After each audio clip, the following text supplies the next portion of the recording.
نحمده ونصلي ونسلم على سيدنا ومولانا محمد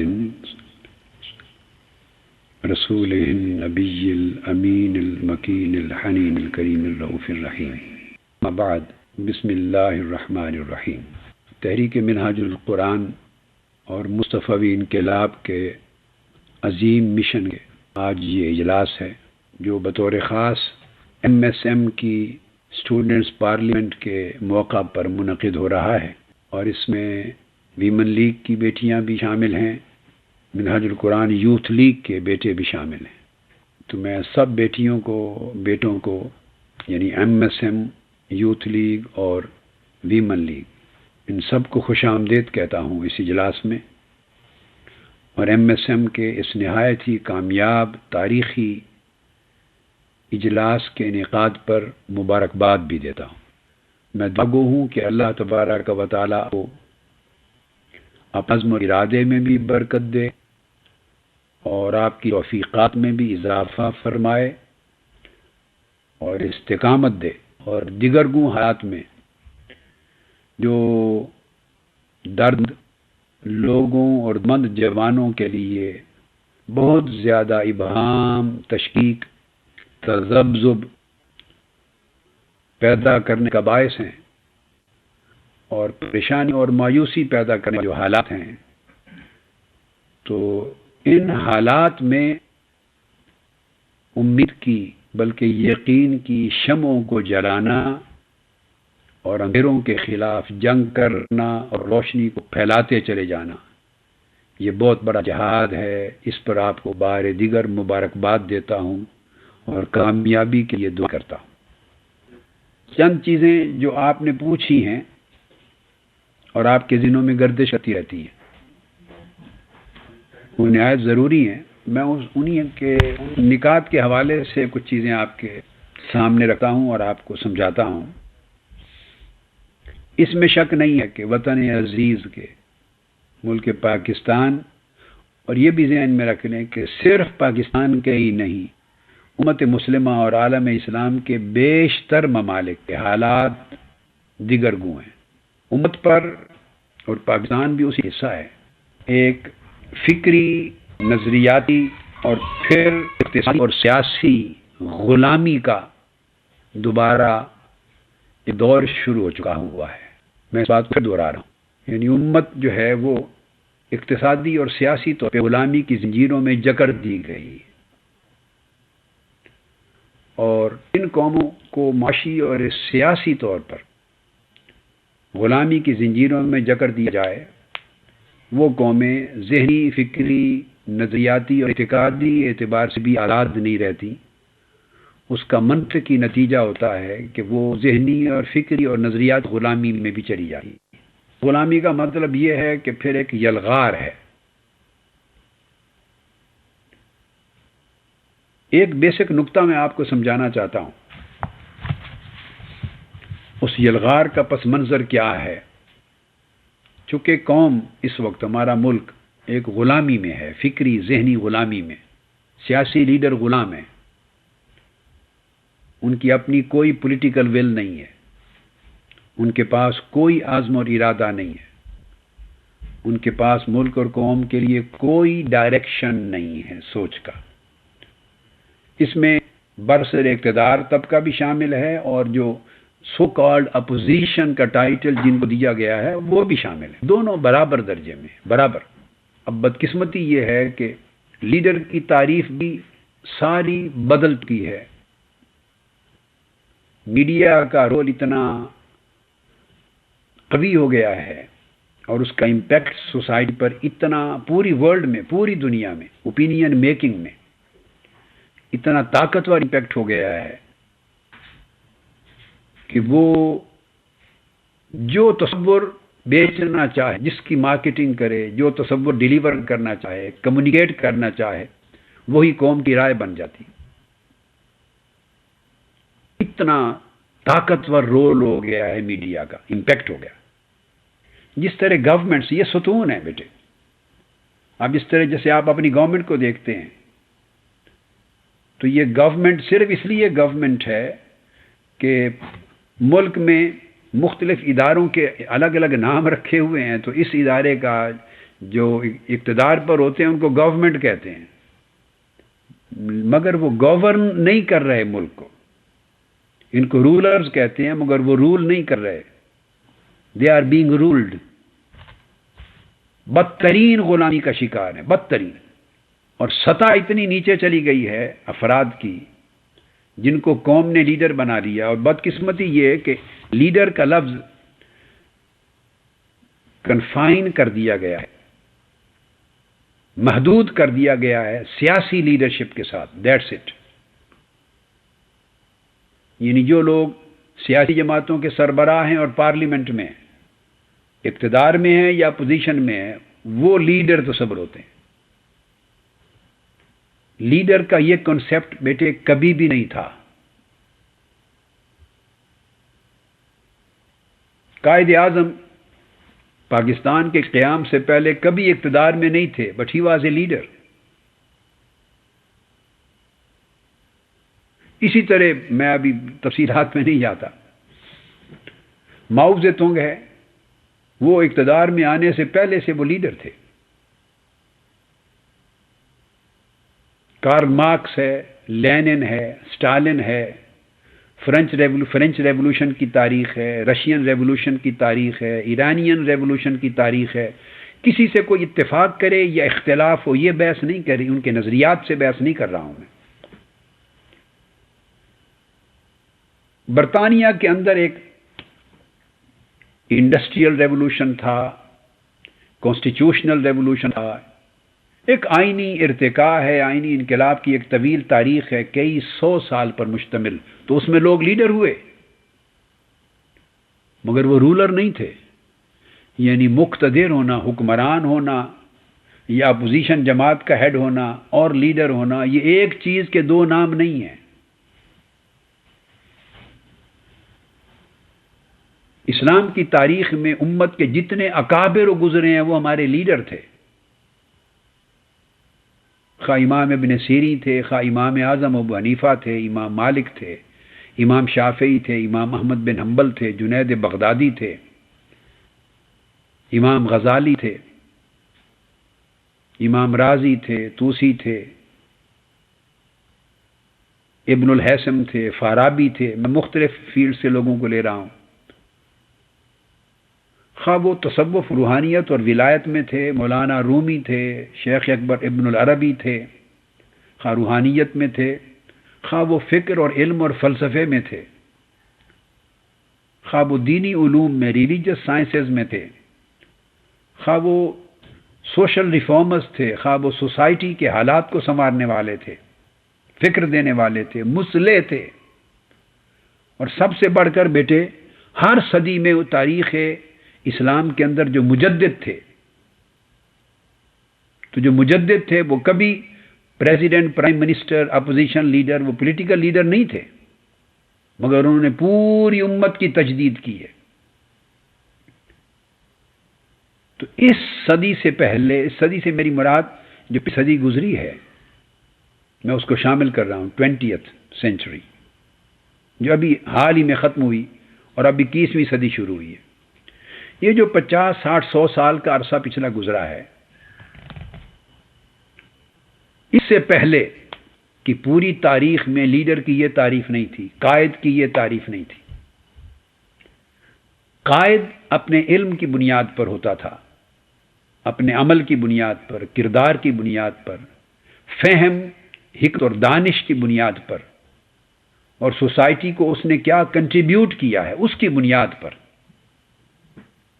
اور اس کے فیوزات سے، اس کی کاوشوں سے، اس کی علمی، سماجی، فکری، اخلاقی، عملی کنٹریبیوشن سے سوسائٹی کو کیا فائدہ پہنچا ہے، کیا تبدیلی آئی ہے، کتنے ذہن بدلے ہیں، کتنے نوجوانوں کے اخلاق اور ذہن بدلے ہیں، امت مسلمہ کے عامت الناس میں کتنا فائدہ پہنچا ہے، کتنے انسٹیٹیوشن قائم کیے ہیں، علم کے نور کتنا پھیلایا ہے، سوسائٹی کو کتنا اندھیرے سے نکالا ہے، دور رس نتائج کتنے مترتب کیے ہیں اس کی ایفرٹس نے. تو لیڈر یا قائد یا قیادت یا لیڈرشپ یہ متعین ہوتی تھی اس کی ایفرٹس، اس کی ایبلٹیز، اس کے کنٹریبیوشنز کی بنیاد پر. اور وہ ملٹی ڈائمینشنل ہوتی تھی، ہر فیلڈ میں لوگ ہوتے تھے. اور آپ اگر تاریخ میں چلے جائیں تو حکمران کو ملوک اور سلاطین کہتے تھے، ان کو لیڈر نہیں کہا جاتا تھا. ہاں ان میں اکا دکا لیڈرز ہوئے ہیں خال خال، مگر ان کی تاریخ الگ لکھی جاتی تھی. وہ تاریخ الخلفاء ہے. وہ خلفاء ہوتے تھے، وہ سلاطین ہوتے، وہ حکمران ہوتے تھے، وہ ملوک ہوتے تھے، جو بھی نام دے دیا جائے وہ تھے. اور ان کے اندر اگر کسی نے قوم کی تعمیر کا رول پلے کیا ہے، بذات خود فکر بھی دیا ہے، گرتی ہوئی قوم کو سنبھالا بھی ہے، کنٹریبیوٹ بھی کیا ہے، اس قوم کو روشنی بھی دی ہے اس پولیٹیکل جو ایریا میں، تو پھر وہ اگر اقتدار پر بھی رہا ہے تو ہاں وہ بھی لیڈر ہو جاتے تھے. مگر یہ نہیں کہ ہر شخص بائی ہک اور کروک اقتدار پر آ گیا، ملک کا سربراہ بن گیا، حکومت کا ہیڈ ہو گیا، وہ لیڈر کہلایا. یہ بات نہیں تھی. لیڈر کا یہ بھی زوال ہے اور بحران ہے تصورات کا. یہ سارے لوگ کہتے ہیں کہ اس بات پر اجماع ہے کہ سسٹم کو بچایا جائے. اس پر سب متفق ہیں کہ سسٹم بچایا جائے. تو ان سے پوچھیے اس ملک میں سسٹم کیا ہے؟ کون سا سسٹم ہے؟ کس سسٹم کو بچانا چاہ رہے ہیں؟ وہ سارے ادارے اسی ایک ہی سسٹم کا حصہ ہیں جس سسٹم نے اس ملک اور قوم کو ترقی سے روک رکھا ہے، جس نے تباہی، بربادی اور ہلاکت کے گڑھے میں دھکیل رکھا ہے، جس نے اس قوم کے نوجوانوں کو مایوس کر رکھا ہے، جس نے اس قوم کا مقدر اندھیرا بنا رکھا ہے، روشنیاں چھین لی ہیں اس نے.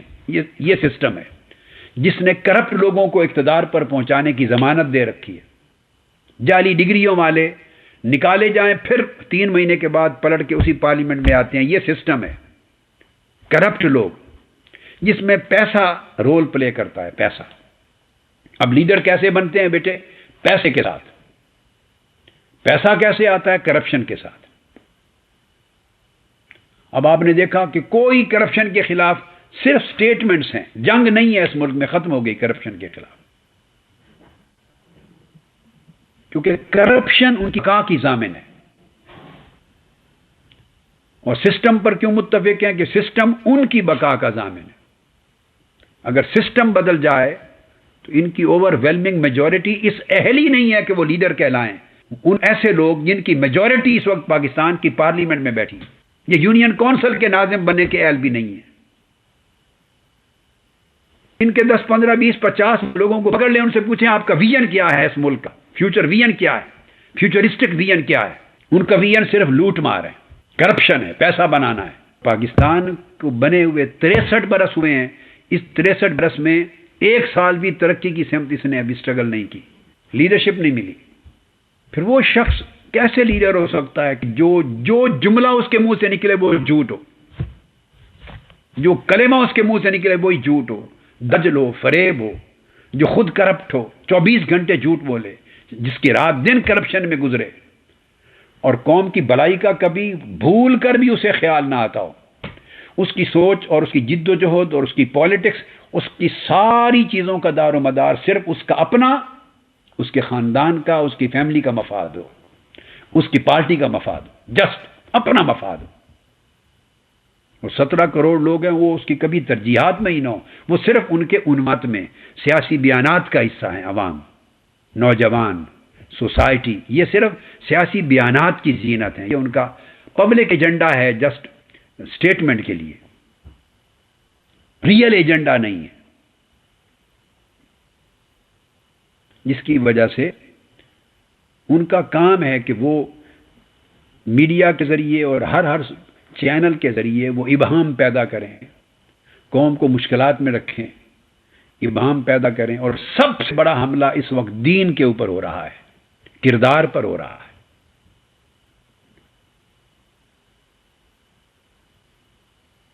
ایکسٹریم سیکولیرٹی، ٹوٹل دین کو، ایمان کو، اخلاق کو، روحانی قدروں کو زندگی سے اور سوسائٹی سے نکال باہر پھینکنے کا ایک ایجنڈا، اس پر کام ہو رہا ہے.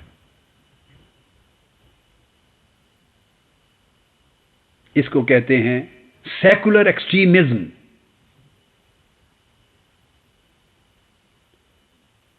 اور دوسری طرف جو جنگ لڑنے والے انتہا پسند ہیں، ایکسٹریمسٹ جن کو کہا جاتا ہے، جو ریڈیکلز ہیں، جو ملیٹنٹس ہیں، جو ٹیرورسٹس ہیں، دہشت گرد ہیں، ان کا ایجنڈا ریلیجس ایکسٹریمزم ہے۔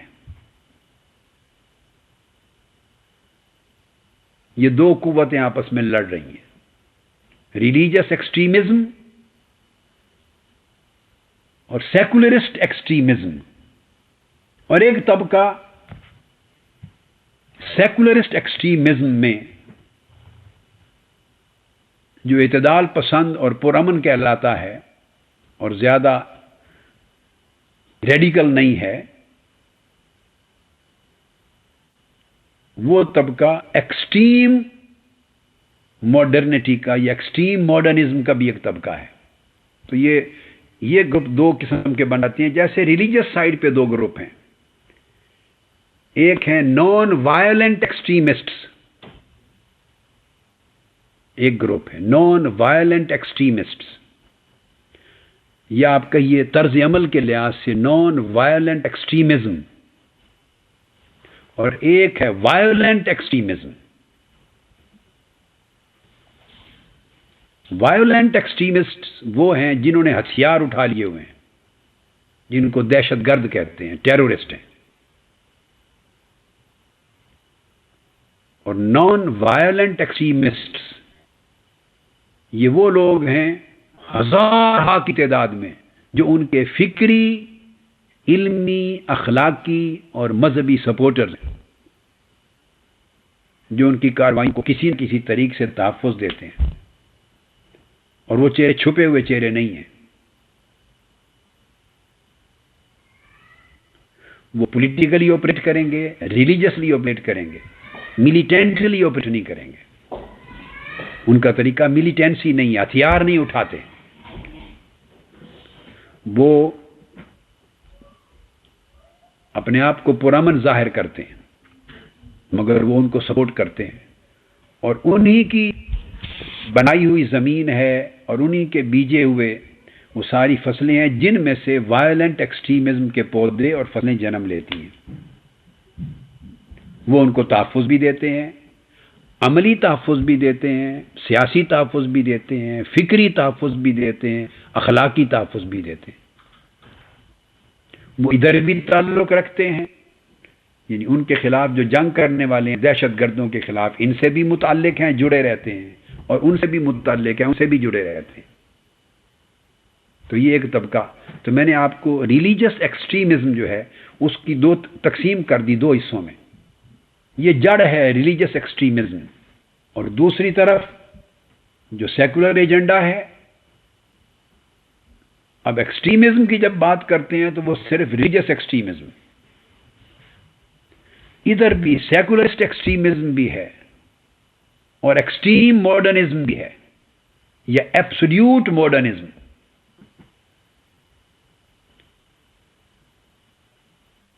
وہ ٹوٹلی دین کو زندگی سے، سوسائٹی سے ٹوٹلی نکالنا چاہتے ہیں، ایمان کو، غیرت ایمانی کو، دینی اقدار کو، ریلیجس کلچر کو، ریلیجس ویلیوز کو، اسپریچول ویلیوز کو، اسپریچول ٹریڈیشنز کو، اسپریچول کریکٹر کو، اسپریچول ہیبٹس اور ٹریٹس کو ٹوٹلی ایلیمینیٹ کرنا چاہتے ہیں۔ وہ ایک ایجنڈا ایکسٹریم کا، یہ بھی ایکسٹریمزم ہے، مگر اس کو کوئی ایکسٹریمزم نہیں کہہ رہا، اس کو ایکسٹریمزم کا نام نہیں دیا جا رہا۔ ان میں وہ لوگ بھی ہیں جو پولیٹیکلی اس ایجنڈے کو نافذ کرنے پر لگے ہوئے ہیں، وہ لوگ بھی ہیں، اور وہ لوگ بھی ہیں جو انٹلیکچولی قوم کو اس سیکولرسٹ ایکسٹریمزم کی شکل میں دین سے عاری کرنا چاہتے ہیں۔ تو وہ پرامن لوگ بھی ہیں، یہ نان وائلنٹ ہیں، ٹی وی پہ بیٹھ کے جو سارا دن گفتگو کرتے ہیں تاکہ دین کے بارے میں تشکیک پیدا ہو، ذہنوں میں شکوک پیدا ہوں، شبہات پیدا ہوں۔ جس شے کی نسبت کو شبہ پیدا ہو گیا، سمجھو اس کے ساتھ کمٹمنٹ بندے کی ختم ہو گئی۔ اس لیے اسلام اور ایمان کی بابت نظریہ کا لفظ استعمال نہیں کیا جاتا، عقیدہ استعمال کیا جاتا ہے، اس لیے کہ نظریہ بدلتا رہتا ہے۔ عقیدہ گانٹھ سے ہے، جیسے گانٹھ باندھ کے پختہ کر دیتے ہیں، تو عقیدہ نہ کھلتا ہے نہ بدلتا ہے۔ دین ہمارا عقیدہ ہے، نظریہ نہیں ہے۔ پالیٹکس میں نظریات ہوتے ہیں، اکنامکس میں نظریات ہوتے ہیں، سوشیالوجی میں نظریات ہوتے ہیں، میڈیسنل ریسرچ میں نظریات ہوتے ہیں، کیمسٹری ہو، بایو کیمسٹری ہو، فزکس ہو، ایسٹرو فزکس ہو، ایمبریالوجی ہو، کوسمالوجی ہو، آپ کی کوئی ہائیجینک سائنسز ہوں، ڈائنوسٹک سائنسز ہوں، کوئی سب انجینئرنگ ہو، ٹیکنالوجی ہو، ہر ایک میں نظریات، تھیوریز چلتی ہیں۔ چلتے چلتے چلتے کہیں جا کے ہائیپوتھسس سے بات شروع ہوتی ہے، پھر ایکسپیریمنٹس ہوتے رہتے ہیں طویل، پھر کوئی جگہ کے تھیوریز بن جاتی ہیں، اور طویل مدت کے بعد طویل زمانے کے تمام تر تجربات جب اس کو سپورٹ کرتے رہیں اور کوئی ایویڈنس بھی اس کے خلاف نہ جائے تو پھر لا بن جاتا ہے۔ اب میں آپ کو صرف ایک مثال دوں، یہ جو ایوولوشن ہے، ڈارونزم، یہ آج تک سائنس میں لا نہیں بنی۔ آپ کی فزکس میں لا ہے، لا آف گریویٹیشن، وہ لا ہے جس کو کشش ثقل کا قانون کہتے ہیں، وہ نظریہ سے اوپر چلا گیا ہے۔ اس کا مطلب یہ ہے کہ اب وہ سائنس میں عقیدے کے درجے میں چلا گیا ہے۔ کئی 100 سال کے سائنسی تجربات نے اس کی اتنی تائید کی ہے، اور ایک سنگل اختلاف بھی ثابت نہیں ہوا ایویڈنس سے، کہ وہ اب عقیدہ بن گیا، یہ لا بن گیا۔ لا آف گریویٹیشن کہتے ہیں، آپ کشش ثقل ہے۔ اور کتنی شہرت حاصل ہے ایوولوشن کو، ڈارونزم کو، خواہ وہ ڈارونزم ہے، خواہ وہ پوسٹ ڈارمینین پیریڈ ہے، پوسٹ ڈارونزم ہے۔ یہ سب ابھی اسٹل تھیوریز ہیں، اور اب ڈارونزم کا 50 ویسٹرن ورلڈ کے لیٹسٹ سائنسدانوں نے اب اس ڈارونزم کو رد کر دیا ہے۔ اس پچھلے سال لیٹسٹ ان کی تحقیقات چھپ گئی ہیں امریکہ میں، شاید پاکستان میں تو ابھی یہ نہیں آیا ہوگا، ابھی یہ ویسٹرن ورلڈ میں، امریکہ، کینیڈا، انگلینڈ میں بھی بکس میں نہیں آیا ابھی تو ان کے آرٹیکلز آ گئے ہیں جرنلز میں۔ وہ جو مسنگ لنکس تھے، مسنگ لنکس، جہاں وہ کہتے تھے کہ ہم لنکس تو کنیکٹ نہیں کر سکے، مگر یہاں سے یہ لگتا ہے کہ انسان کے جو آباء و اجداد ہیں اس سٹیج سے آگے وہ بندر کے ساتھ مل جاتے ہیں، مگر وہ کنیکٹ نہیں کر سکے تھے کہ کہاں ملے ہیں، کس طرح ملے ہیں۔ اس کو مسنگ لنکس کہا جاتا تھا۔ وہ مسنگ لنکس تک ریسرچ پہنچی ہے تو انہوں نے اسٹیبلش کر دیا ہے، ان لنکس کو جوڑا ہے، تو اس کے اوپر بھی کہتے ہیں کہ اس کا پورا سٹرکچر انسان کا تھا، بندر سے نہیں ملا۔ 50 سائنسدانوں نے اپنی ریسرچ دے دی، امریکہ میں چھپ گئی۔ میرے پاس اس کی میں نے 5 کاپیز ان کے پورے آرٹیکلز کی منگوائی ہیں، میرے پاس پڑی ہیں۔ تو بتانا یہ چاہتا ہوں کہ تھیوریز ہوتی ہیں سائنس میں، میڈیسن، دنیا کے ہر سبجیکٹ میں نظریات ہوتے ہیں۔ اسلام کو نظریہ نہیں کہا گیا، دین کو نظریہ نہیں کہا گیا، عقیدہ کہا گیا ہے۔ وہ تجربات کے نتیجے میں وجود میں نہیں آتا دین، وہ وحی الہی کے نتیجے میں اللہ کے نبی اور رسول کے ذریعے امت کو ملتا ہے۔ وہ ایکسپیریمنٹل پروسیس کا آؤٹ کم نہیں ہوتا دین، کیونکہ ایکسپیریمنٹل پروسیس کا آؤٹ کم نہیں ہے، اس لیے یہ جو ایکسپیریمنٹل ریشنلزم ہے وہ اس کی نفی کرنے کا حق نہیں رکھتی۔ ایک انٹلیکچوئل ریشنلزم، ایک ایکسپیریمنٹل ریشنلزم، ایک محض مجرد عقلی نظری دلائل ہیں، ایک تجربی توثیقات کے دلائل ہیں، تجربی توثیق کے دلائل ہیں۔ ایکسپیریمنٹل ریشنلزم ڈیولپ ہوتی ہے، چونکہ دین کا عقیدہ اس پروسیس سے وجود میں نہیں آیا ہوتا، اس لیے اس پروسیس سے وہ نہ رد ہو سکتا ہے نہ اس کی نفی ہو سکتی۔ سمجھنے کے لیے ریشنلزم کی ضرورت ہوتی ہے، انٹلیکچوئل ایبلٹی ریکوائرڈ ہے ٹو انڈرسٹینڈ۔ دین، اس کے جو بیسک پوسٹولیٹس، بیسک اس کی تعلیمات ہیں، اس کے فنڈامنٹلز ہیں، اس کے احکام ہیں، ان کو سمجھنے کے لیے عقل کی، دانش کی، فکر کی، منطق کی، فلسفہ کی، سائنس کی ضرورت ہوتی ہے۔ مگر اگر سائنس، عقل، منطق، فلسفہ کسی کا دماغ قبول نہ کرے تو اس کے قبول نہ کرنے سے اسے یہ حق نہیں پہنچتا کہ وہ اس کو رد کر دے۔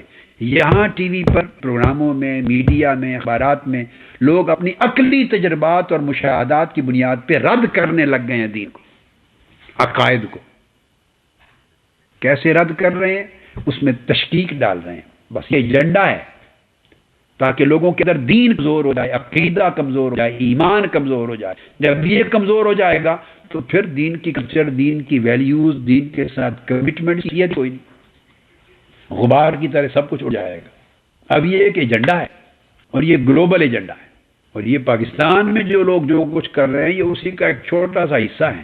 ویسٹرن ورلڈ نے اور یورپ نے 200 سال جنگ لڑی ہے کیتھولزم کے خلاف۔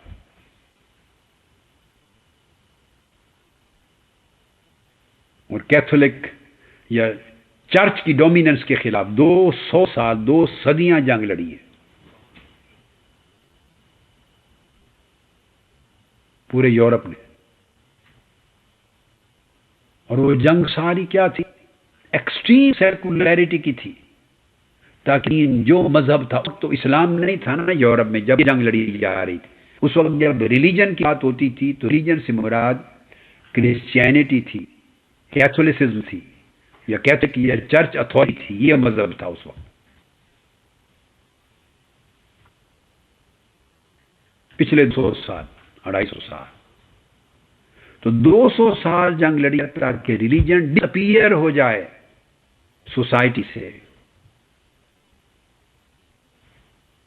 پبلک لائف سے بھی اور پرائیویٹ لائف سے بھی، اور یہ بند ہو جائے چرچ میں، انسٹیٹیوشن بن جائے چرچ میں، لوگ جائیں ویکلی سنڈیز کو پریکٹس کریں، ورشپ کریں، اپنے بائبل پڑھیں، اپنے طریقے سے عبادت کریں۔ تو ویسٹ میں، یورپ میں چرچ نے، اس وقت کیتھولسزم تھی، پھر پروٹیسٹنٹ بھی ہوئے، وہ تو خیر باقی فرقے تھے، رد عمل تھے، سارے ہوتے رہے، مگر 200 سال وہ اپنی بقا کی جنگ کرتے تھے، مذہب کی بقا کی، کیتھولکس، اور چرچ کی ڈومیننس کی لڑتے رہے۔ اور جو کنگڈمز تھیں، اسٹیٹس تھیں، اور فورس تھی پروٹیسٹنٹس کی اور ریئیکشنریز کے اور ماڈرنسٹ، اور اسٹیٹ کی مختلف پاورز تھیں، جو فیکٹرز، وہ اس کو شکست دینے کی جنگ لڑتے تھے۔ اور شکست کا مطلب یہ تھا کہ سوسائٹی میں سے دین نکل جائے، دین نہیں مذہب، اس وقت ریلیجن، کرسچینٹی اور پوپ کا یا چرچ کا اثر سوسائٹی سے نکل جائے۔ اور یہ 1920 کے قریب، آج سے 90 سال، 100 سال پہلے، فنڈامنٹلزم کا جو لفظ ہے یہ بھی ویسٹ میں، یورپ وجود میں آیا تھا انہی لوگوں کے خلاف۔ اوریجنلی یہ اصطلاح اس وقت استعمال ہوئی تھی۔ کچھ لوگ جو پریکٹس کرتے تھے، ڈرنک نہیں کرتے تھے، سگریٹ اسموک نہیں کرتے تھے، اپنی ان ویلیوز کو مینٹین کرتے تھے، اسٹرکٹ تھے بعض چیزوں میں، تو ان کی اس اسٹرکٹنس کی وجہ سے ان کو فنڈامنٹلسٹ کہا گیا تھا۔ یہ اصطلاح اس وقت استعمال ہوئی۔ بات ہوتا ہے کہ ایک تاریخ ہوتی ہے، اصطلاح ہے، کسی وجہ سے وجود میں آتی ہے، بعد میں پھر وہ ایکسپینڈ ہوتا جاتا ہے، اس کا دائرہ جنرلائز ہو جاتی ہے۔ اب جنرلائز ہو گئی، تو 200 سال جنگ لڑنے کے بعد وہ کامیاب ہو گئے اس جنگ میں۔ یورپین جو سوسائٹیز تھی انہوں نے چرچ اینڈ اسٹیٹ میں ڈویلٹی کریٹ کر دی، ٹوٹل۔ میں آپ کو بیٹے اور اپنی بیٹیوں کو یہ پورا سینیریو سمجھا رہا ہوں۔ آج چرچ اور اسٹیٹ میں ڈویلٹی قائم ہو گئی۔ ریلیجن، جب ریلیجن کی بات ہوگی، means church, there is no more religion on the streets, no more religion in your houses, no more religion in your families, even no more religion in your personal lives, no more religion in your social life, in collective life, in society. It has totally disappeared from here.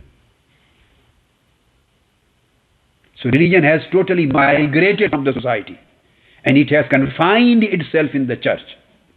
اب week days, Sunday services ہیں، جائیں دروازہ کھولیں تو now there is religion in the church. Bible لیں، پکڑیں، عبادت کریں، بس. This is what they wanted for 2 years. 2 centuries. وہ کامیاب ہوئے. اب ان کی کوئی جنگ کرسچینٹی کے خلاف نہیں رہی. جوئش ریلیجن ہے تو وہ ان کی سینیگوگ میں بند ہو گیا، پریزرو ہو گیا. ہندوازم ہے وہ ان کے ٹیمپل میں ہے. سکھ مذہب ہے وہ ان کے گردوارے میں ہے. کرسچینٹی ہے وہ ان کے چرچ میں ہے. سب اپنی اپنی جگہ سیٹل ہو گئے. اسٹیٹس سیکولر ہو گئی. اسٹیٹ کا کوئی تعلق اور واسطہ ریلیجن کے ساتھ نہ رہا، اور ریلیجن کا کوئی امپیکٹ اور انفلوئنس اسٹیٹ اور سوسائٹی پر، 2S، اسٹیٹ اینڈ سوسائٹی پر ہی نہ رہا. اب اس کامیابی کے بعد یہ جو جنگ شروع ہے، اب یہ اسی ایکسٹریم سیکولیرٹی کی جنگ ہے. And now this is war against religion. اب جب ریلیجن کے اگینسٹ بات ہوتی ہے تو اب ریلیجن جو رہ گیا ہے سوسائٹیز میں وہ صرف اسلام ہے. اس وقت جب ریلیجن کے اگینسٹ وار تھی تو وہ صرف کرسچینٹی تھی یورپین سوسائٹی میں، ویسٹرن ورلڈ میں. اب جب اس کی بات ہوتی ہے کہ سیکولرائز کرنا ہے سوسائٹی کو، تو اب اس سے مراد وہ وار اگینسٹ ریلیجن ہے، اور وہ صرف اسلام ہے. اب سوسائٹی میں اسلام کے علاوہ اور کوئی آپ کی پرسنل لائفز میں، پرائیویٹ لائفز میں، سوشل اور کولیکٹیو لائفز میں، گھروں میں، اسٹریٹس میں، سوائے اسلام کے اب اور کوئی مذہب موجود نہیں ہے. سب مذاہب اپنی اپنی مخصوص عبادت گاہوں کے اندر چلے گئے، جس کو duality of state and church کہتے ہیں.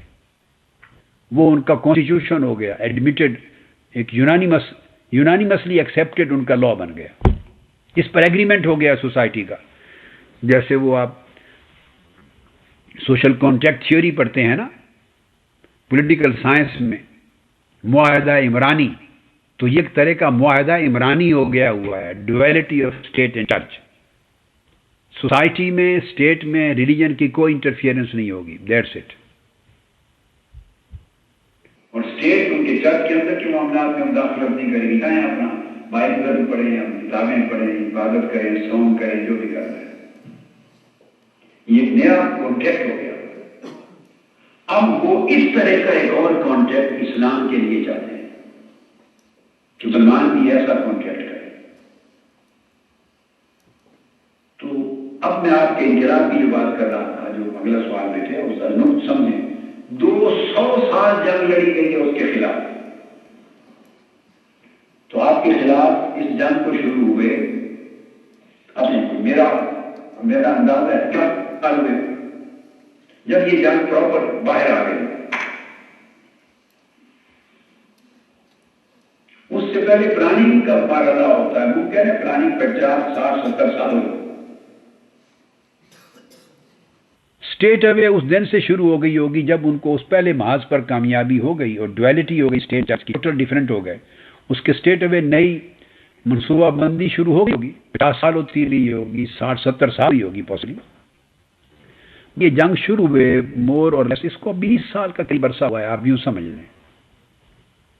اور پچھلے 10 سال میں ذرا اور عروج چلی گئی.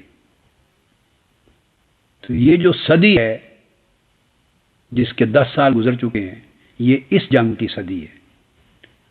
اب جہاں جہاں مسلم سوسائٹیز ہیں ویسٹرن ورلڈ میں یا اسلامک مسلم ورلڈ میں، آپ کے ملکوں میں، تمام ہمارے جو ملک ہیں پوری اسلامی دنیا کے، اور خواہ مسلمان کسی اور کی باہر ویسٹرن ورلڈ میں رہتے ہیں، اب یہ وہ ایجنڈا ہے کہ اب یہ بھی کرسچنز کی طرح، ہندوز کی طرح، سکھوں کی طرح، جیوز کی طرح اب یہ اپنے ٹیمپل میں، اپنے چرچ میں چلے جائیں، یعنی اپنی مسجد میں. ان کے ٹیمپل تھے، چرچ تھے، سینیگوگس تھے، مسلمانوں کی مسجد ہے، تاکہ یہ بھی ان کا مذہب اور دین بھی اپنے ویک ڈے سروسز میں، جو فرائیڈے ہے، ان کا سنڈے تھا، ان کا فرائیڈے ہے، تو فرائیڈے سروسز کے لیے اپنی مسجد میں اندر چلا جائے. اور اس کی there should be no more appearance in society. Religion اسلام کی کوئی اپیئرنس نہ ہو. آپ ان سے پوچھیں گے تو وہ کہیں گے ہم مسلمان نہیں ہیں، ہم بھی مسلمان ہیں، یہ ہمارا ایجنڈا نہیں ہے. ہم تو بحث کا راستہ کھول رہے ہیں، آرگیومنٹس کے لیے اوپن ماحول ہونا چاہیے. ڈسکشن ہونی چاہیے، انالیسس ہونا چاہیے ہر چیز کا۔ کیا دین انالیسس کے نتیجے میں ملا ہے امت کو، انسانیت کو؟ ایک سمپل سا سوال ہے، کیا قرآن، سنت رسول، دین اسلام کی تعلیمات ایک صدیوں کے مختلف فلاسفرز نے مل کے کولیکٹیو تھاٹس کے نتیجے میں، collective analytical thought, collective philosophical thought, collective thinking کہ ایک لمبے صدیوں کے پروسیس کے نتیجے میں کیا وہ اس منزل پر پہنچے ہیں کہ ہاں یہ پیکیج ہے دین اسلام کا، اس کو انسانیت قبول کرے؟ کیا دین اس طرح ملتا ہے، ایسے آیا ہے؟ بس یہ ایک کنفیوژن ہے۔ اس لیے اللہ رب العزت نے قرآن مجید کی بگننگ میں ہی یہ فیصلہ کر دیا تھا، الف لام میم ذالک الکتاب لا ریب فیہ۔ دو باتیں بڑی امپورٹنٹ ہیں، ایک یہ کہ یہ وہ کتاب ہے قرآن کی، اس میں شک کی گنجائش نہیں ہے، لہذا کوئی ایسی بحث نہیں کی جا سکتی جو شک پیدا کرے اس کے کلام الہی ہونے میں، اس کے کسی حکم کے صحیح اور غیر صحیح ہونے میں معاذ اللہ، اس کی تعلیمات کے قابل عمل یا ناقابل عمل ہونے میں، اور 1400-1500 سال گزرنے کے بعد یہ آج کل کی لائف کے مطابق سوٹیبل ہے، سوٹیبلٹی ہے اس کی یا نہیں ہے، اس پر کسی قسم کا شک پیدا کرنے کی گنجائش نہیں ہے۔ بگننگ ہے ذالک الکتاب لا ریب فیہ، اس میں کوئی شک نہیں، شک کی گنجائش ہی نہیں۔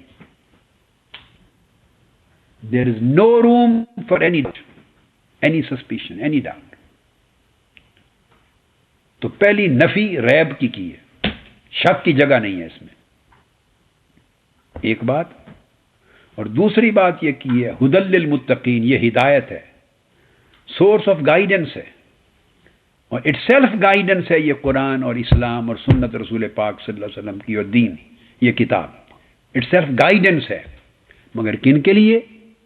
ھدی للمتقین الذین یؤمنون بالغیب، جو بن دیکھے ایمان لاتے ہیں، یعنی انٹلیکچوئل انالیسس کے نتیجے میں نہیں مانتے، اس کو بلائنڈ فیتھ کے طور پہ مانتے، ڈیوائن ریولیشن سمجھ کے مانتے، جو ایکسپیریمنٹل ریشنلزم کے نتیجے میں اس کو نہیں مانتے بلکہ ڈیوائن ریولیشن سمجھ کے اس پر بن دیکھے ایمان لاتے ہیں۔ اب آپ دونوں بالکل بگننگ ہے سورہ بقرہ کی پہلی 3 آیتیں، اس نے قرآن، حدیث نبوی، اسلام، انا نحن نزلنا ذکر و انا لہ لحافظون، قیامت تک ہم اس کی حفاظت کرنے والے ہیں، اور دیا گیا ہے یہ دین رسول اللہ صلی اللہ علیہ وسلم، الیوم اکملت لکم دینکم واتممت علیکم نعمتی وردیت لکم الاسلام دینا۔ اور آقا علیہ السلام کو فرما دیا، اعلان کر دیں، یا ایھا الناس انی رسول اللہ علیکم جمیعا، لے کر میں آیا ہوں، میں دینے والا ہوں۔ فلا وربک لا یؤمنون حتی یحکموک فیما شجر بینہم، اگر آپ کے فیصلے میں رتی برابر بھی شک کریں تو مومن ہی نہیں ہے، کوئی مسلمان ہی نہیں۔ آقا علیہ الصلوۃ والسلام کی ایک پورا پیکج دے دیا ہے قرآن اور سنت کا، ہدایت ربانی کا۔ شک دیکھو نا، شک پیدا ہوتا ہے بیٹے ذہنوں میں، شک پیدا ہوتا ہے ذہن سے، ذہن کی سوچ کے نتیجے میں، اور شک کی گنجائش وہاں ہے جو چیز پیداوار بھی ذہن کو، جو پیداوار بھی آپ کی اپنی تھاٹ کی ہے، تو چونکہ بھائی وہ پروڈکٹ بھی انٹلیکٹ کی ہے، سو اس میں کریٹیسزم کا، انالیسز کا، کریٹیسزم کا، ڈاؤٹ کریٹنگ کا رائٹ بھی آپ کی انٹلیکٹ کو، عقل کو ہے، اور جو پروڈکٹ ہی نہیں ہے آپ کی، اس میں آپ کیسے شک پیدا کرتے ہیں اور بحث کر کے اپنی محدود اندھی عقل کے ساتھ، جس میں اندھیرا ہی اندھیرا ہے، جس میں تقوی کا نور بھی نہیں ہے، پرہیزگاری کا نور بھی نہیں ہے، ایمان کا نور، اتقان کا نور، عرفان کا نور، احسان کا نور وہ بھی نہیں ہے، معرفت کا نور نہیں ہے، نہ نماز، نہ روزہ، نہ پابندی صوم و صلات، نہ تہجد، نہ اللہ کا ذکر، نہ اس کی قربت، نہ معرفت، نہ قرآن کی تلاوت، نہ تفسیر فہمی، نہ قرآن فہمی، نہ حدیث فہمی، نہ فقہا کو پڑھا، نہ محدثین کو پڑھا، نہ ائمہ کو پڑھا، نہ 1400 سال کے علمی تسلسل کو پڑھا، ہر شے سے خالی، طہارت و تقوی سے بھی خالی، دین کی عبادات سے بھی خالی۔ اور بیٹھ کے اس طرح ہم اس کے اوپر ڈسکس کرتے ہیں جیسے سوشیالوجی کی باتوں پر، سوشل سائنس کرتے ہیں، اکنامک چیزوں پہ کرتے ہیں، جیسے پارلیمنٹ پہ کرتے ہیں، پولیٹیکل پارٹیز پہ کرتے ہیں، گورنمنٹ کی پالیسیز پہ کرتے ہیں، اسی طرح قرآن اور سنت کے بیانات پر، تعلیمات پر اور اسلام کی ہدایات پر بھی کرتے ہیں۔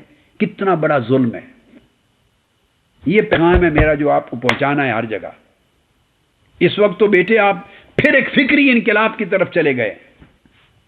اس وقت تو دین بچانے کا انقلاب چاہیے، دین کو بچانا ہے، ایمان کو بچانا ہے، عقیدے کو بچانا ہے، اس سوسائٹی کو بچانا ہے، نوجوان نسل کو بچانا ہے، آپ کا دین سے جو تعلق ہے اس کو بچانا ہے، رسول پاک صلی اللہ علیہ وسلم کے ساتھ جو نسبت اور تعلق اس کو بچانا ہے، قرآن کے ساتھ جو چشمہ ہدایت جو تعلق ہے اس کو بچانا ہے، اور اس فکر کو لے کے سوسائٹی میں پھیلانا ہے جہاں چاروں اطراف سے جہالت، ظلمت، تاریکی کی لڑی جا رہی ہے، پھیلائی جا رہی ہے، اس میں آپ شمع لے کے نکلیں۔ اور اگر آپ کی شمع اس تاریکی کو شکست دے دے تو اس سے بڑا پاکستان میں ابھی اس ماحول میں انقلاب کیا ہوگا۔ باقی چیز ابھی لانگ وے ہے، باقی چیزیں لمبا راستہ ہے۔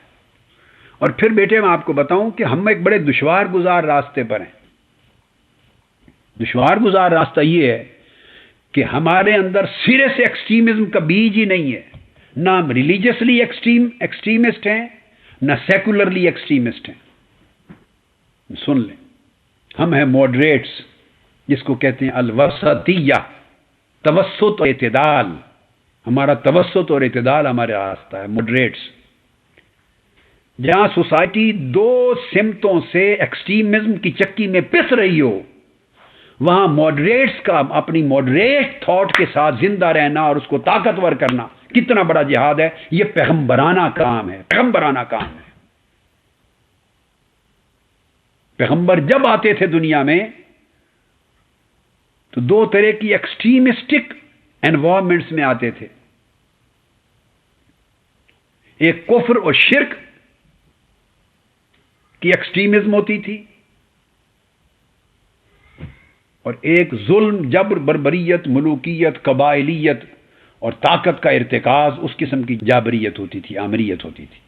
انسانوں پر ظلم، غلام بنا لینا اور قتل و غارت کرنا، ایک یہ ہوتی تھی، ایک جہالت، کفر و شرک کی۔ دو ایکسٹریمزم میں آتے تھے انبیاء، اور وہ ہمیشہ اعتدال کا، ماڈریشن کا پیغام لے کے آتے تھے، ٹالرنس کا پیغام لیتے آتے۔ سو ایک طرف ریلیجس ایکسٹریمزم ہے، ایک طرف سیکولرسٹ ایکسٹریمزم ہے، اور ہمارا ویو پوائنٹ کیا ہے یہ بھی سن لیں، میں ٹرم دے رہا ہوں۔ ہم ٹریڈیشنل ریشنلزم کے حامل ہیں۔ ہمارا سٹینس ٹریڈیشنل ریشنلزم ہے۔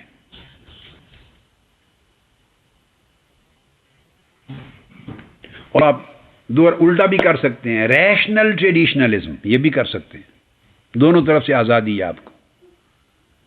بیان کرتے ہوئے کہیں بھول جائیں تو آگے پیچھے لگا سکتے ہیں، کوئی پرواہ نہیں۔ یہ اس طرح نہیں کہ گھوڑا پیچھے ہو جائے گا اور ٹانگا آگے ہو جائے گا۔ جس کو آگے کر دیں پیچھے کر دیں، معنی ایک رہے گا۔ تھوڑا سا انٹلیکچولی، فلوسافیکلی معنی کا فرق آتا ہے، مگر ایک کامن سینس کے لیے جائز بن جاتا ہے۔ ادھر ریلیجس ایکسٹریمزم، ادھر سیکولرسٹ ایکسٹریمزم، اور آپ ٹریڈیشنل ریشنلزم کے علمبردار ہیں۔ یعنی قرآن اور سنت کی جو روایت ہے، صحابہ کرام، اہل بیت اطہار، ائمہ تابعین، اولیاء، محدثین اور صالحین کی پوری روایت بیسڈ آن قرآن اینڈ سنہ، وہ جو روایت ہے قرآن و سنت کی، ٹریڈیشنلزم، ایک طرف اس کے امین ہیں اور ایک طرف صرف ماضی میں کھوئے رہنے کے نہیں، ماضی کو حال سے اور حال کو مستقبل سے ملا دینے کی تجدید کے امین ہیں، جدت کے امین ہیں۔ تو آپ قدامت اور جدت کو جوڑ کے چلنے والے ہیں۔ ایک ہاتھ میں آپ کا 1400 سال کا میراث ہے جو تاجدار کائنات کے مدینہ سے شروع ہوتا ہے۔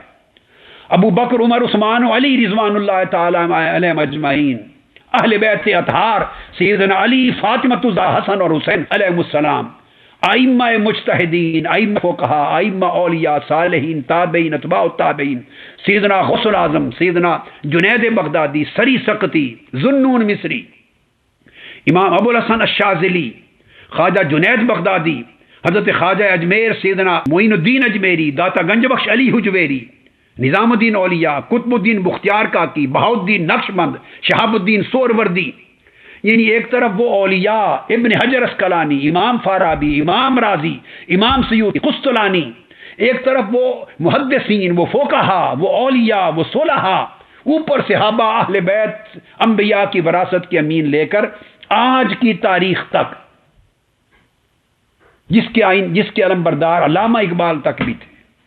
ایک طرف وہ پوری قدامت 1500 سال کا ایک تسلسل ہے. ہم یاد رکھ لیں، جامد قدامت میں بلیو نہیں کرتے. جامد قدامت میں بلیو، ہم سٹیٹک ٹریڈیشنلزم میں بلیو نہیں کرتے. یاد رکھ لیں، یہ ہمارا ویو پوائنٹ ہے. سٹیٹک ٹریڈیشنلزم، اس میں بلیو نہیں کرتے. ہم بلیو کرتے ہیں متحرک ٹریڈیشنلزم میں، کنٹینیوس ہو، جس میں ہمیشہ تحرک اور تسلسل رہا ہو، اور ہر تسلسل اس کے اندر جدت پیدا کر دیتا ہے. یعنی ایک صدی کا جو ورثہ تھا، روایتی ورثہ، جب اگلی صدی میں وہ منتقل ہوتا ہے تو وہ اس کی جدت ہو جاتی ہے. تو ہماری جدت ہماری قدامت کے اندر رہی ہے، اور ہماری ہر قدامت جدت کے ساتھ چلی ہے. تو قدامت جدت میں اعتدال پیدا کیا ہے، مکسنگ کی ہے، اور یہ تحرک ہے اس میں. تو اس کو ریشنل ٹریڈیشنلزم کہہ لیں، یا ٹریڈیشنل ریشنلزم کہہ لیں، اور یہ ماڈریشن کے ساتھ ہے. ہم اس فکر کے ساتھ چل رہے ہیں، اور اس فکر کا علمبردار نہ حکمران طبقہ ہے، نہ میڈیا ہے، نہ مذہبی انتہا پسند طبقہ ہے. آپ کو سپورٹ کہاں سے ملے گی؟ یہ پیغمبرانہ مشن ہے. دوسرے کام بڑے آسان ہیں، کیونکہ وہ انتہا پسندانہ کام ہے. انتہا پسندانہ کام میں یا برین واشنگ ہوتی ہے، سنگل پوائنٹ ایجنڈے پر برین واشنگ کر دی جاتی ہے، سب کچھ دماغ سے نکال دیا جاتا ہے. یہ بھی آسان ہے. یا دماغ کو نفس کتاب کر دیا جاتا ہے کہ جو فیصلہ دماغ کرے بس وہی قبول ہے. یہ بھی بڑا آسان ہے. دماغ کو یہ بات بڑی لگتی ہے، نفس کو بڑی لگتی ہے. دونوں طرف اٹریکشنز ہیں، اور دونوں انتہائیں غلط ہیں، پیغمبرانہ طریق اور دین کے اعتدال کے طریق کے خلاف ہیں. اس سوسائٹی میں بدقسمتی ہے. آپ دیکھتے ہیں کچھ لوگ دین کا لباس بھی اتار پھینکنا چاہتے ہیں، اور چاہتی ہیں دین کی ویلیوز اتار پھینکنا چاہتی ہیں. دین کی بات کو قدامت پسندی قرار دیتے ہیں. دین کی ویلیوز نہیں چاہتے، دین کی دیانت نہیں چاہتے، امانت نہیں چاہتے. جو لوگ اب امانت اور دیانت ہم نہیں سننا چاہتے، وہ دین کو کیا سنیں گے؟ جن لوگوں نے کرپشن پہ سمجھوتا کر لیا ہے، وہ دین کی بات کیوں سنیں گے؟ جن لوگوں نے غلامی پر، غیروں کی غلامی پہ سمجھوتا کر لیا ہے، وہ دین کی بات کیوں سنیں گے؟ جن کے اندر حس، حمیت اور غیرت تک دین اور قوم کی اور ملک و ملت کی نہیں رہی، وہ دین کی بات کیوں سنیں گے؟ جائزہ لے لیں جو اس وقت آپ کے اوپر بیٹھے ہیں. اس کے بعد اب کیا رہ گیا اس قوم کے پاس؟ جس قوم نے اس قسم کے حکمران قبول کر لیے ہوں تو پھر سوائے وہ کیا اسے زندہ قوم کہا جائے گا؟ انا للہ و انا الیہ راجعون. تھوڑی دیر سوچئے ذرا. مگر بیٹے یہ جو بات میں نے کی، جس راستے پر آپ اور میں، یہ لوگ ہمیشہ تھوڑی تعداد میں ہوتے ہیں اور جنگ لڑتے رہتے ہیں. اور ایک پھر ایسی سوسائٹی میں ہیں بیٹے کہ پھر گلوبلائزیشن کا دور ہے. گلوبلائزیشن کے جہاں فوائد ہیں، پازیٹیو ویلیوز ہیں، ڈیولپمنٹس ہیں، اس کے بینیفٹس ہیں، ایٹ دا سیم ٹائم وہاں اس کے ڈی میرٹس بھی ہیں، نقصانات بھی ہیں، ڈیمیجز بھی ہیں، لاسز بھی ہیں. ہر الا بلا جو گلوبلائزیشن کے نتیجے میں آ رہی ہے، وہ براہ راست آپ کو اس کا اثر پڑ رہا ہے، امپیکٹ ہو رہا ہے اس کا. آپ آئسولیٹڈ نہیں ہیں نا. یہ گلوبلائزیشن کا دور ہے، آئسولیشن کا دور نہیں ہے. تو ہم نے at the same time religious spirituality کو بھی لے کے چلنا ہے ساتھ. یہ میسج پورا دے رہا ہوں. یہ انقلاب کا کیا پیکج بنتا ہے؟ یہ تھاٹ ہے، فکر ہے. ریلیجس اسپرچویلٹی کو بھی لے کے چلنا ہے. دین مادیت کے تناظر میں نہیں، روحانیت کا دین جو اولیاء اور صالحین نے ہمیں منتقل کیا، آقا علیہ الصلوۃ والسلام سے لے کر اور آپ کی تیار کردہ دونوں جماعتیں صحابہ کرام اور اہل بیت اطہار اور تابعین و اتباع التابعین. تو ریلیجس اسپرچویلٹی وہ بھی مینٹین کرنی ہے ہم نے. سائنٹیفک، ٹیکنالوجیکل اور فلوسافیکل ڈیولپمنٹس کو بھی ساتھ لے کے چلنا ہے. یہ بھی ہمارے دین کا اور ہمارے پورے کنسیپٹ کا حصہ ہے. سائنس، فلاسفی، ٹیکنالوجی، اس کو بھی ساتھ لے کے چلنا. جو قوم سائنس ٹیکنالوجی میں پیچھے رہ جائے گی وہ ختم ہو جائے گی. اس طرح جو نوجوان سائنٹیفک نالج میں پیچھے رہ جائیں گے وہ اچھا امپیکٹ نہیں دے سکیں گے، ناکام ہو جائیں گے. تو سائنس اور ٹیکنالوجی بھی ہے، پھر فلاسفی بھی ہے. جب فلاسفی کہتا ہوں تو میری مراد صرف وہ فلاسفی کا سبجیکٹ نہیں ہے. سوشل فلاسفی بھی ہے، سوشیالوجی بھی ہے، اکنامک فلاسفی بھی ہے، پولیٹیکل فلاسفی بھی ہے. یہ سارے فیکٹرز ہیں جو سوشل سائنسز ہیں. ان کی ڈیولپمنٹس جو ہو رہی ہیں ایک سوسائٹی میں پولیٹیکل فیکٹرز کے ساتھ، اکنامک فیکٹرز کے ساتھ، گلوبل فیکٹرز کے ساتھ، ان کو بھی ساتھ لے کے چلنا ہے. پھر کلچرل ڈیولپمنٹس ہیں، اپنے آپ کو ان سے بھی الوف نہیں رکھ سکتے، ان کو بھی مینٹین کرنا ہے اور ان کی لمٹس کے ساتھ کہ کلچرل ڈیولپمنٹس ہوں، کلچر پروموشن ہو مگر وہ بے حیائی نہ ہو. وہ جو لمٹس ہیں موڈیسٹی کی، حلال اور حرام کی، خیر اور شر کی، اس کو بھی مینٹین کرنا ہے اپنی زندگیوں میں بھی بیٹے، اپنی پرسنل لائف میں. اور جب آپ ریلیجیس اسپرچویلٹی کی بات آپ کو دے رہا ہوں تو وہ آپ اس کے علمبردار نہیں ہو سکیں گے اگر آپ کی اپنی زندگیاں اسپرچویلٹی کے نور سے روشن نہیں ہوں گی. ایم ایس ایم کے بیٹے، یوتھ لیگ کے بیٹے، ویمن لیگ کی بیٹیاں، سب بچے بچیاں سنیں، کوئی بچہ بچی آپ میں سے ایسا نہ ہو کم سے کم جو پنجگانہ نماز کا پابند نہ ہو. یہ تو جسٹ بیسکس ہیں. اور باوضو نہ رہتا ہو ہر وقت، اور قرآن سے تعلق نہ رکھے، سی ڈیز نہ سنے، کتابیں نہ پڑھے، اور اپنی طبیعت کے اندر بے حیائی اور برائی سے بچاؤ کا طاقت نہ پیدا کرے.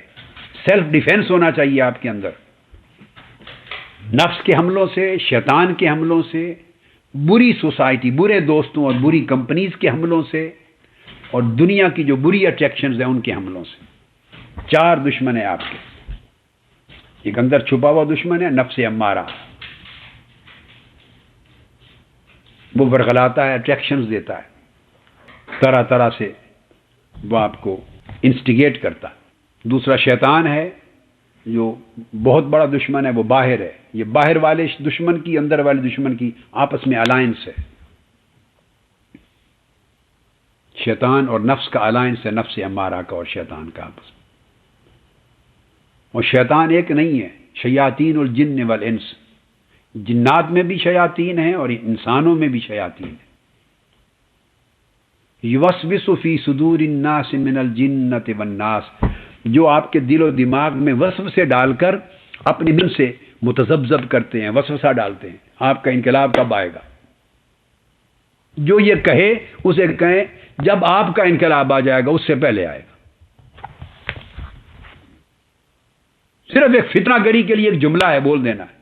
پوچھنے والے سے پوچھو بھیا اس قوم کا حال دیکھو، تم انقلاب کی بات کرتے ہو، قوم ہی نہیں رہی ہے، دین کی جڑیں کٹ رہی ہیں، ایمان ختم ہو رہا ہے، یہاں غیرت ختم ہو رہی ہے، ملک کی آزادی، خود مختاری ختم ہو گئی ہے. بندوق کے ساتھ تو انقلاب لانا نہیں ہم تو بندوق والے لوگ نہیں ہیں، ہم بندوق اور بارود والے لوگ نہیں ہیں. 2 ہی طریقے ہیں، یہ بندوق اور بارود وہ ہمارا راستہ نہیں ہے. دوسرا ووٹ سے جو لوگ اس وقت بیٹھے ہوئے ہیں مسند اقتدار پر، یہ قوم ان کو بٹھا رہی ہے. انہوں نے کہا پہلے آپ جمہوریت کے انقلاب کی بات کر لیں، مصطفی انقلاب کی بات اگلے دن ہو جائے گی.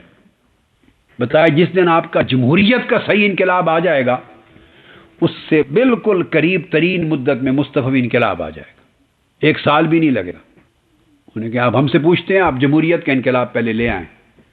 جس جمہوریت کی رٹ آپ 24 گھنٹے لگاتے ہیں نا، پہلے وہ آپ کے بے شمار میثاق ہیں، بے شمار آپ کے منصوبے ہیں، بے شمار آپ کے عوام کے بہتری کے ہیں اور ویژنز ہیں، پتہ نہیں کیا کیا لفظ ہیں۔ جب دن آپ کے ویژن کا انقلاب آ جائے گا اور آپ کی جمہوریت کا انقلاب آ جائے گا تو مستفی انقلاب بھی آ جائے گا۔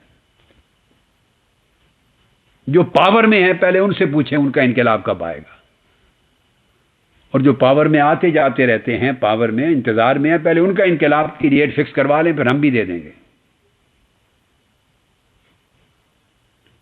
یہاں 100 سال سے جماعتیں کام کر رہی ہیں، ان سے کبھی تاریخ نہیں پوچھی آپ نے؟ مذہبی جماعت بھی ہیں۔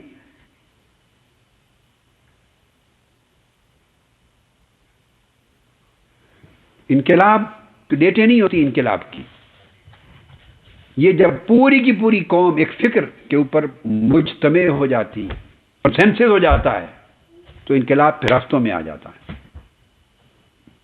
پھر شہنشاہ ایران کا تختہ الٹ کے پھینک دیتے ہیں، پھر جہاز لینڈ کرنے سے پہلے زمین پر انقلاب آ چکا ہوتا ہے۔ میرا جملہ آپ سمجھیں، ہسٹری کے تناظر میں بات کر رہا ہوں۔ پھر جہاز لینڈ بعد میں کرتا ہے، انقلاب زمین پر پہلے آ جاتا ہے، آ چکا ہوتا ہے۔ وہ شہنشاہ ایران کا جہاز اڑ جاتا ہے، وہ ٹیک آف کر جاتا ہے آنے والے کے جہاز کی لینڈنگ سے پہلے۔ انقلاب بیٹے اپنا راستہ بناتا ہے جب پوری قوم کنسنسس کے ساتھ ایک فکر پر ایک چیز کا تہیہ کر لے۔ ابھی آپ پوچھیں قوم تیار ہے؟ بتائیں بیٹے، اپنے ہاتھوں سے اشارہ کر کے بتائیں۔ یا الٹیمیٹم دیتے ہیں، 30 دن 40 دن کا الٹیمیٹم واپس دیتے ہیں۔ قوم میں کسی فرد نے کبھی پوچھا کیا تماشا ہے؟ کسی نے پوچھا یہاں پر؟ یا حکومت سے نکلتے ہیں، اپوزیشن میں بیٹھتے ہیں، ایک وزٹ کے بعد پھر حکومتی بینچوں پر آ جاتے ہیں، کبھی کسی نے پوچھا؟ قوم کو کھانے کا نہیں مل رہا، روزگار نہیں ہے، بجلی نہیں ہے، پانی نہیں ہے، سارا کچھ ہے۔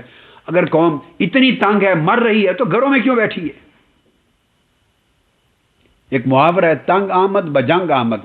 جو تنگ آ جائے وہ جنگ کرتا ہے۔ ابھی قوم نکلی ہے باہر، اٹھا کے پھینکنے کے لیے ان کو سمندر میں، کراچی کے کنارے ساروں کو ڈبونے کے لیے نکلی ہے قوم۔ وہ ایک دن سینہ کو بھی کرتے ہیں، وہی 4 10 50 60 آدمی جس کو کوئی لے آتا ہے، تو وہ ایک تھوڑے سے اعلان کے بعد پھر گھروں میں بیٹھ جاتے ہیں، اور کل الیکشن ہو جائے تو انہی کو ووٹ ملنے ہیں۔ میری بات لکھ لیں، آپ ذرا دیکھتے رہیں، الیکشن کل ہو جائیں، 10 15 20 اوپر نیچے ہوں گے، یہی لوگ دوبارہ پارلیمنٹس میں آئیں گے۔ قوم نے انہی کو ووٹ دینا ہے۔ کسی نے برادری کے نام پہ بک جانا، کسی نے پیسے کے اوپر بک جانا، کسی نے پارٹی کے نام پہ بک جانا۔ تو بیٹے انقلاب اس وقت آتا ہے جب قوم اس پورے نظام کے خلاف اٹھ کھڑی ہو اور سمجھ جائے کہ یہ سارے چور ہیں، ڈاکو ہیں، قوم کے دشمن ہیں، اور اٹھا کر زمین بوس اور سمندر بوس کر دینے کے قابل ہیں۔ اس وقت انقلاب آتا ہے۔ اس میسج کو لوگوں تک پہنچانا ہے۔ پوری نوجوان آپ ایم ایس ایم میں کراچی سے پشاور تک لاکھوں کی تعداد میں ملینز نوجوانوں کو جمع کر دیں، سوچ اور اٹھ کے کھڑے ہو جائیں، باہر نکل آئیں۔ دیکھیے کیسے انقلاب آتا ہے، یہ کیسے نہیں آتا۔ یہ سارے ساز باز کرنے والے عناصر دم دبا کے بھاگ جائیں گے۔ ان کو پتا ہے کہ قوم صرف بات چیت کرتی ہے، پریس کانفرنس کی، بیان کیے، تقریریں کی، گھروں کو چلے گئے۔ تو قوم ابھی انقلاب کے موڈ میں نہیں ہے بیٹے۔ یاد رکھ لیں ایک بات پکی، تاریخ ہے، انقلاب کبھی ایک لیڈر نہیں لاتا، انقلاب پوری قوم لاتی ہے۔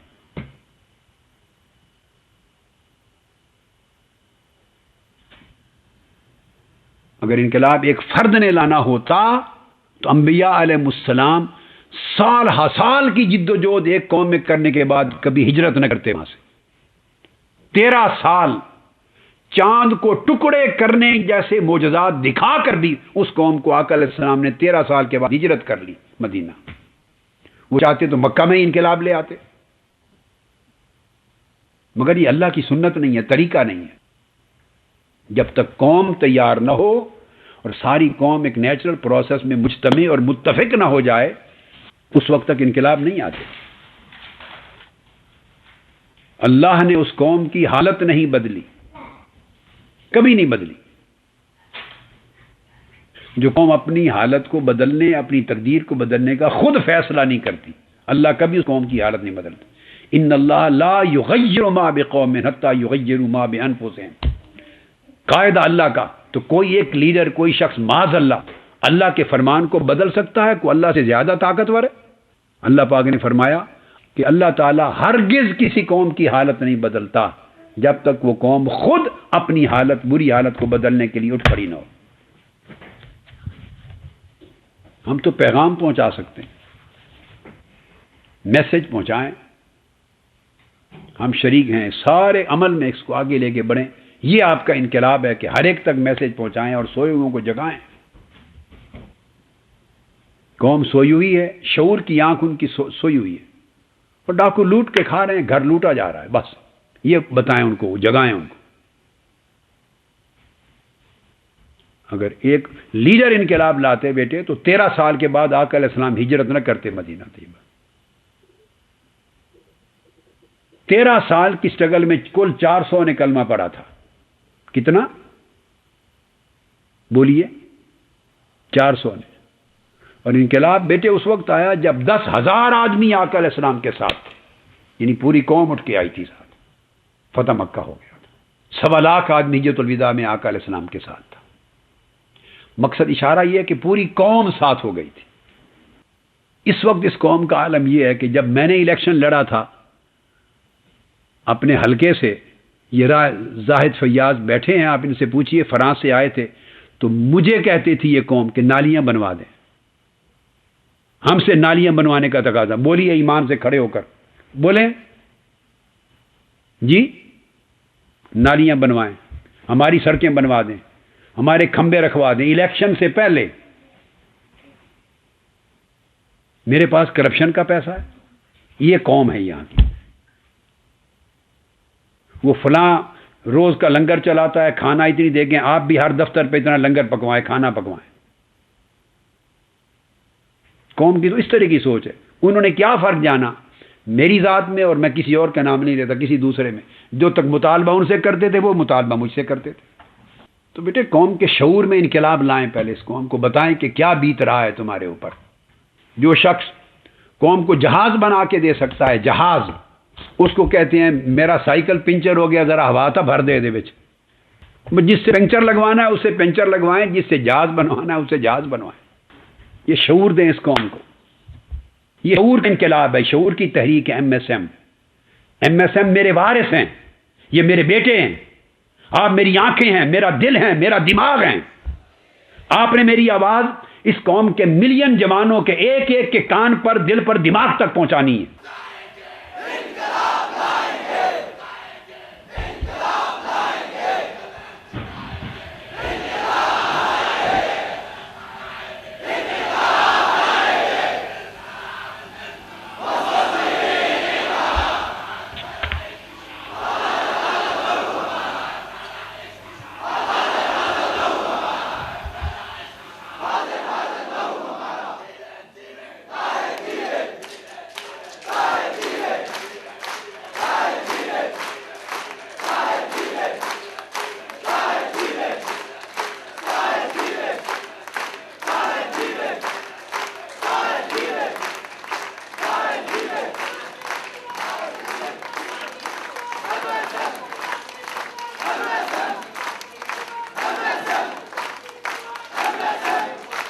تو بیٹے ضروری ہے آپ کے لیے کہ مطالعہ کریں، اپنے آپ کو علم میں مضبوط اور مستحکم کریں۔ جو اسکرپچرل نالج ہے، اسکرپچرل نالج، اسکرپچرز کا، قرآن کا، سنت کا، کتب کا، دین کا، اپنی کتابوں کے ذریعے، کیسٹوں کے ذریعے ان کو پڑھیں اچھی طرح۔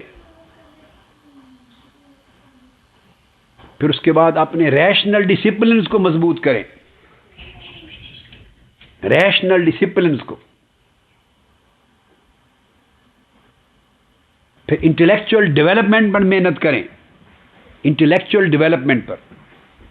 پھر اسپریچول ایڈوانسمنٹ پر محنت کریں، اسپریچول ایڈوانسمنٹ پر عملی طور پر، اسپریچول اینڈ مورل ایڈوانسمنٹ پر عملی طور پر،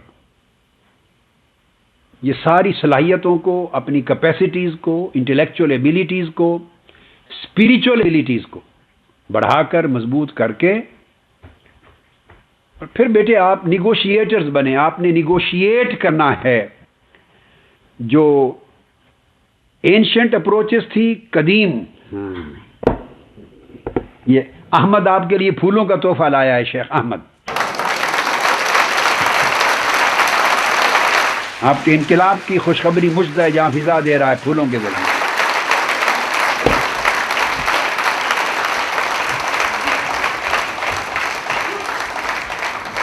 تو میں یہ عرض کر رہا تھا کہ پھر آپ نے نیگوشیٹ کرنا ہے بیٹے. اینشنٹ اپروچز یعنی جس کو میں نے کہا ٹریڈیشنلزم اور ماڈرنٹی یا ماڈرنزم، ٹریڈیشنلٹی اور ماڈرنٹی، ان کے درمیان نیگوشیٹ کرنا ہے. آپ نے برج اپ کرنا ہے. اس طرح آگے بڑھنا ہے کہ انٹلیکچوئل ایبیلیٹی بھی آپ کی ہو، اسپریچول اسٹیبلٹی بھی آپ کے اندر ہو، روحانی مضبوطی بھی ہو، عقلی ذہنی صلاحیت اور قابلیت بھی ہو، روحانی استحکام اور مضبوطی بھی ہو، علم میں بھی پختگی ہو آپ کی، عقلی اور نقلی دونوں، اسکرپچر اور انٹلیکچوئل دونوں میں مضبوطی ہو، اور آپ نیگوشیٹ کریں قدیم اور جدید کے مابین. نہ قدیم کو چھوڑیں نہ جدید کو چھوڑیں، نہ قدیم میں ایسے کھو جائیں کہ جدید تقاضے پورے نہ کر سکیں اور اس کے اگینسٹ ہو جائیں، جیسے ریلیجیس ایکسٹریمزم کے نتیجے میں ہوتا ہے. اور نہ جدید کے اتنے اندھا دھند مقلد ہو جائیں کہ قدیم کو رد کر دیں. تو ہمارا کام اپروپریٹ نیگوسیشن ہے قدیم اور جدید میں، اور اس تسلسل کو، میں کٹی ہوئی تجدد پسندی کا قائل نہیں ہوں، وہ ہمارا مشن نہیں ہے. جو ماضی سے کٹ کر تجدد ہو، تجدد پسندی ہو، ماضی سے کٹی ہوئی جدت ہے، نام نہاد جدت پسندی، اور نہ غیر متحرک جامد قدامت پرستی کا قائل ہوں. دونوں چیزیں انسان کو اور قوموں کو ڈبو دیتی ہیں. دونوں کو ملانا ہے اور تحرک اور تسلسل کو قائم رکھنا ہے. بہت بڑا مشن ہے، اور یہ انبیاء کا یہی ورثہ ہے. اس طریقے سے آپ اپنی ایفرٹس کو جاری رکھیں. اور ایم ایس ایم جیسے میں نے کہا، اور یوتھ لیگ اور یہ جو ویمن لیگ ہیں، بیٹیاں بچیاں، یہ آپ کے اوپر بڑی امانت ہے. اس کو لے کے آپ نے آگے بڑھنا ہے. یہ حقیقی فکر میں نے آپ کو سمجھائی ہے مصطفی انقلاب کی. اس کا پیریڈ، اس کے فکر اور اس کی تاریخوں کی طرف نہیں جاتے. یہ ایک کام ہے، محنت کے ساتھ، صبر کے ساتھ، تسلسل کے ساتھ کرنے کا کام ہے. اس کا پھل انشاءاللہ ملے گا. رائے گاہ آنی جائے گی آپ کی جد و جہد، انشاءاللہ رائے گاہ آنی جائے گی. اب یہ ایک چیز لکھی ہے کہ ظاہری طور پہ قربت نوجوانوں کو، طلباء کو، ایم ایس ایم کو اور باقیوں کا بھی یہی ہے، فورمز کو، میرے ساتھ نہیں ہے. تو یہ کبھی کبھار جوائنٹ سیشنز جیسے ایم ایس ایم کے، ویمن لیگ کے، یوتھ لیگ کے اور تحریک کے اور کارکنان کے فورمز کے جوائنٹ سیشن کبھی کبھار کر لیا کریں، اور ویڈیو کانفرنس کے ذریعے ایک عرصے کے بعد ظاہری قربت کا تقاضا بھی پورا ہو جائے گا. میں ٹائم بھی دیتا رہتا ہوں، دوں گا آپ کو، اور آپ کے ساتھ براہ راست ایسے لگے گا کہ میں آپ کے اندر ہی بیٹھا ہوں. کر لیا کریں، میں آپ کو ٹائم انشاءاللہ دیتا رہوں گا. تو یہ آپ کے لیے بہتر ہے کہ آپ بہتر نتائج پیدا کر کے مجھے دکھائیں، اور حالات اتنے بدل دیں کہ آپ روکیں تو تب بھی میں آپ کا کہنا نہ مانوں اور اسٹیٹ آپ کے پاس پہنچ جاؤں. ایسے حالات بدل دیں، ورنہ کیا ہوگا؟ میں اگر وہاں بیٹھا ہوں تو ہر روز کے جو اوت پٹانگ حالات ہوتے رہتے ہیں، 24 گھنٹے میڈیا نے سر کھا لینا تھا، ان کی غرض ہی کوئی نہیں سوائے تبصرے کروانے کے، بس اس سے انقلاب آتے ہیں. میرا تبصرہ لے لیا، پھر فلاں کے، میں نام کسی اور کے نہیں لیتا، آپ ذرا کئی ناموں کو ذرا ذہن میں لائیں نا. میرا بھی لے لیا، فلاں کا بھی لے لیا، فلاں کا لے لیا، تو معجون مرکب بنا کے پیش کر تبصرہ لے لیا، 2 جملے مرضی کے 2 جملے کاٹ کے ٹی وی پہ دے دیے، باقی ساری گفتگو میری غائب کر دی، پھر آپ کرتے رہیں گے۔ یہی کچھ تماشا ہوتا، میں وہاں بیٹھا ہوتا ہر وقت۔ اب یہ واقعہ ہو گیا، اس پر آپ کا کیا تبصرہ ہے؟ اب یہ ہو گیا، اب اور جو باندھ باندھ کا کنبا جو سارے بیٹھ کے وہ ٹاک شوز میں ہوتے ہیں بیٹھ کر، تو آپ کو لگتا ہے اچھا کہ بیٹھ کے میں بھی وہیں گفتگویں کرتا بیٹھ کے ان موضوعات پر؟ جی تو بیٹے وہ ماحول نہیں رہا۔ اس وقت بہتر ہے کہ بہت سی چیزوں پر بجائے اپنے تبصرہ دینے اور گفتگو کرنے کی بجائے کام کریں، کام کریں، کام کریں، نتائج پیدا کریں، ماحول کو بدلنے پر محنت کریں۔ اب وقت اٹھائیں، دائیں بائیں چیزوں کی طرف متوجہ نہ ہو، وقت نہ ضائع کریں۔ یہ سب تماشے ہیں، اصل مسائل سے قوم کی توجہ ہٹانے کے لیے اور اپنے ایجنڈے کو پورا کرتے رہنے کے لیے، یہ سب تماشے ہیں۔ آپ اس دوران فائدہ اٹھائیں، لوگوں کی ذہن سازی کریں، شعور کی سوئی ہوئی آنکھ کو جگائیں، لوگوں کو جھٹکے دیں، جگائیں، جھنجھوڑیں، اٹھائیں، میسج پہنچائیں اپنا۔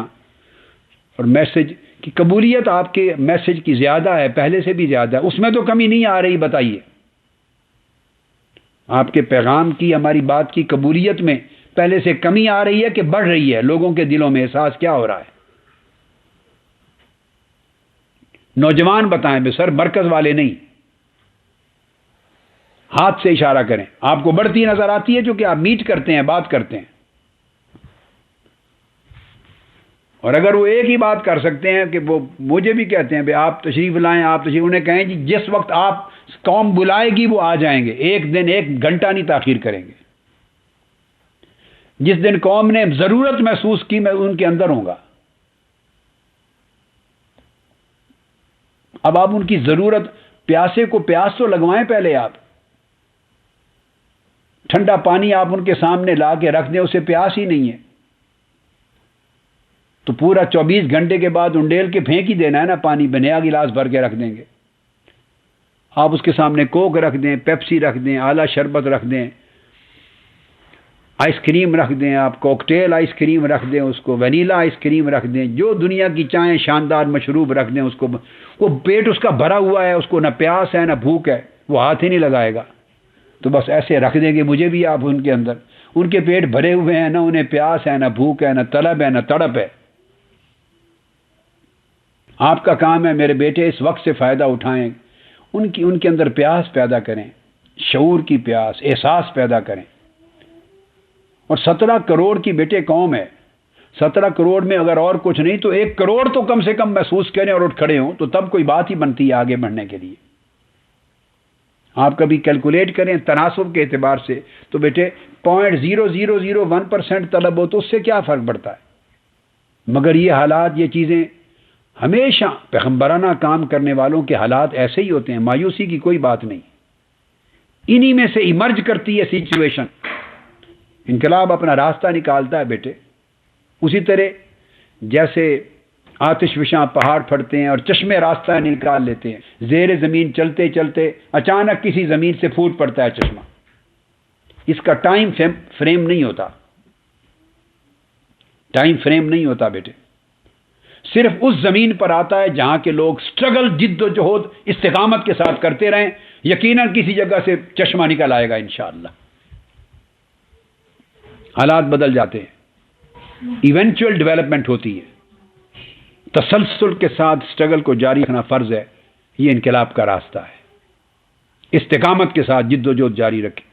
اللہ تعالیٰ آپ کا حامی و ناصر ہو، آپ کی مدد و نصرت فرمائے۔ السلام علیکم ورحمۃ اللہ وبرکاتہ۔ وما علینا الا البلاغ۔ سب بیٹے